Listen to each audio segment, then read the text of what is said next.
नमस्कार दोस्तों, सूर्य प्रभा न्यूज़ में आपका स्वागत है। आज हम बात करेंगे प्रधानमंत्री के झारखंड और बिहार दौरे की, जिसमें कई चीज़ों का लोकार्पण और शिलान्यास किया है प्रधानमंत्री ने।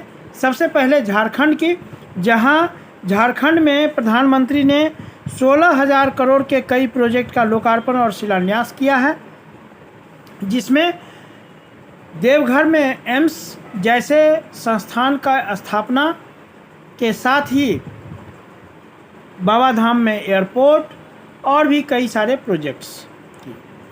साथ ही बिहार में विधानसभा भवन के शताब्दी भवन उत्सव में भाग लेकर के यहाँ प्रधानमंत्री ने बिहार विधानसभा भवन का लोकार्पण किया है।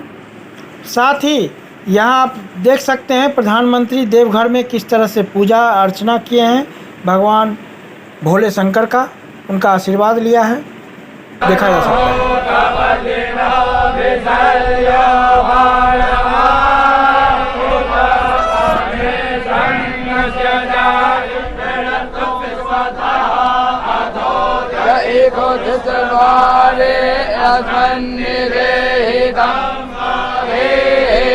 करम करम माना प्रियाधन गोपदये नमो नमो नैयादिने नाम नमो उचेर भोगाय गन्धर्वो नमो नमः आतन्वानेभ्यः प्रतिदधाने भक्षवो नमो नमो सेभ्याधवने भक्षवो नमः।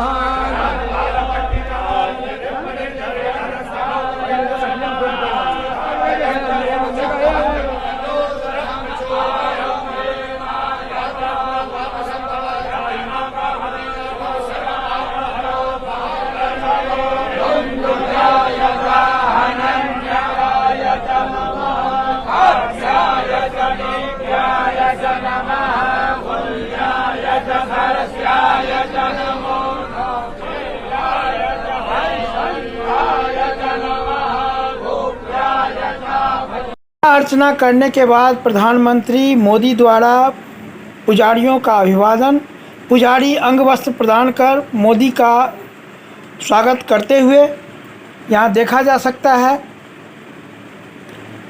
और इसके बाद हम आपको ले चलते हैं बिहार, जहाँ मोदी बिहार विधानसभा उत्सव भवन का लोकार्पण कर रहे हैं, देखा जा सकता है। अब मैं आपको झारखंड में मोदी जी का क्या संबोधन है, जो वहां लोकार्पण करते हुए मोदी जी ने क्या कुछ कहा, वहां के जनता से यहां सुना जा सकता है। गरीब की सेवा की भावना से उनके लिए जी जान से काम कर रही है। हम गांव गांव तक सड़कें बना रहे हैं ताकि सुविधा मिले तो सबको मिले। हम गरीबों के लिए नए घर बन रहा है। झारखंड के 12 लाख गरीब परिवारों को पक्के घर मिले हैं। भाइयों बहनों, हमारी सरकार बनने के बाद 12 लाख गरीब भाइयों को, मेरे आदिवासी भाई बहनों को पक्के घर मिले हैं।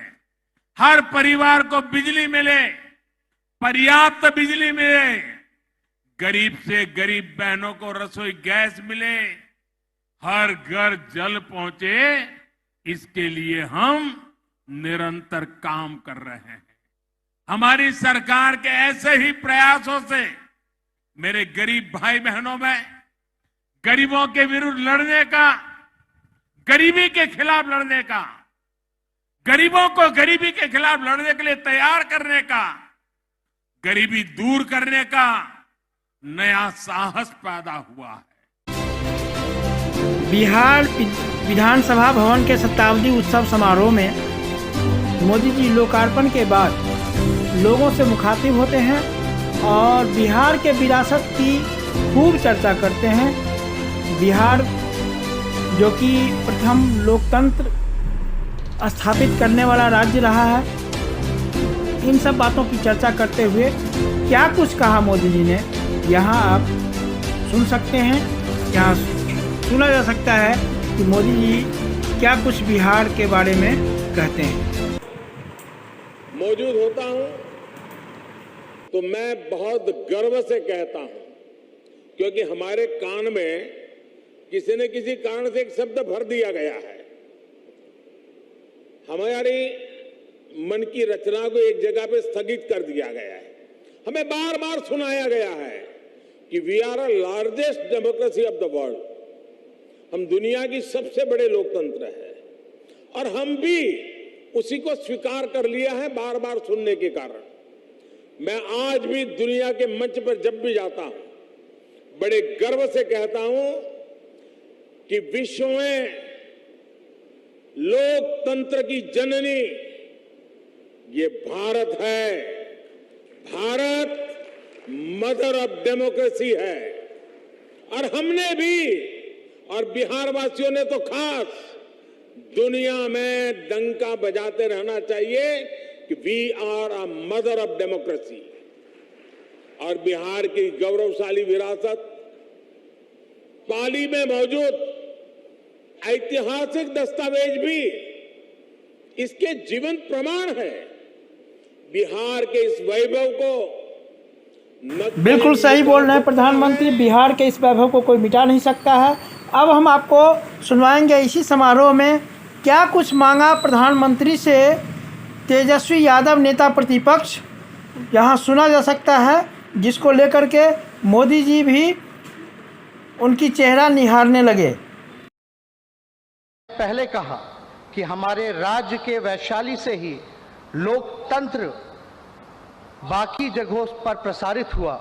अतः मैं आपसे आग्रह करता हूं कि school of democracy legislative studies जैसी एक संस्था बिहार में स्थापित हो, जिसके माध्यम से विधायी और लोकतंत्र के विभिन्न पहलुओं पर शोध एवं अध्ययन की अवसर और प्रशिक्षण दिया जा सके। विभिन्न पहलुओं पर शोध और अध्ययन के अवसर और प्रशिक्षण दिया जा सके। पूरे देश के जनप्रतिनिधियों, युवाओं और संबंधित कर्मचारियों को इससे लाभ मिलेगा। आशा है आप हमारी मांग को पूर्ण करेंगे, हमें विश्वास। माननीय प्रधानमंत्री जी, जैसा मैंने पहले कहा कि हमारे राज्य पद्मश्री, पद्म भूषण इत्यादि सर्वोच्च नागरिक पुरस्कार देने की एक स्वस्थ एवं सकारात्मक परंपरा स्थापित की है। हमारी मांग है कि जननायक कर्पूरी ठाकुर जी को भारत रत्न देकर इस शताब्दी वर्ष समारोह एवं देश के प्रधानमंत्री जी के बिहार विधानसभा प्रांगण में प्रथम आगमन को और अधिक यादगार बनाने की। तो ये थे तेजस्वी यादव नेता प्रतिपक्ष, क्या कुछ इन्होंने मोदी जी से मांग किया है, यहाँ आपने सुना। धन्यवाद।